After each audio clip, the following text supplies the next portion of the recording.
Now here's a story that's going to make right-wingers pretty mad, and people who are anti-DPRK in general. According to a study done by a website, Saruman, 1,655 South Korean men and women answered the questions, and 78.6% said that they would leave South Korea if they could. And that 47.9% of those wishing to move said they had already been making plans to do so. That's right, according to this survey, the majority of people in South Korea want to leave the country. The desire to leave is even stronger with the younger generation. 80% of those in their 20s wanted to bail, as opposed to 72.4% of the 40-somethings and 59% of those over 50. 7 main reasons exist for people wanting to leave the country.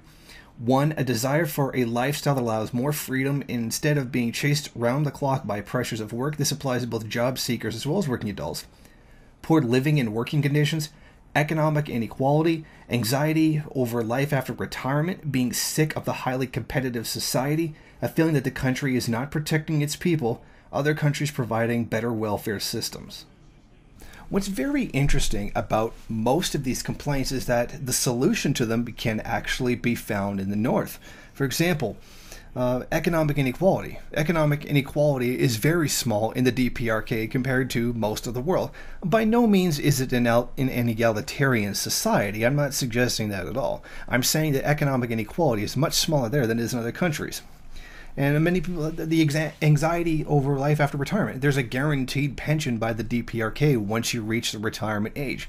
There is no need to actually worry about that. This is another thing that people are anxious about that you wouldn't have to worry about in the DPRK. Being sick of the highly competitive society. That's not how the DPRK works. It doesn't work on competing with each other. It works on cooperation with each other. And this would also be another stressor that would be removed.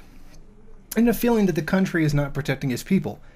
Given that almost on a weekly basis, U.S. soldiers are raping and murdering South Korean women, and given that the occupying U.S. soldiers treat the South Korean population terribly, well, you can definitely see why the North would be seen as much better than others.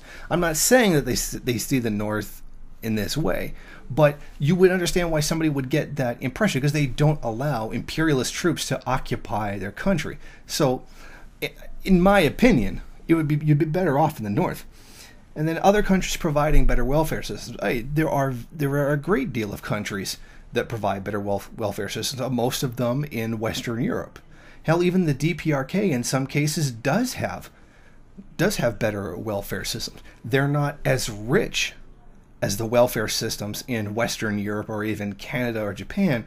They're also not an imperialist country which gets the wealth to do that from the exploited countries.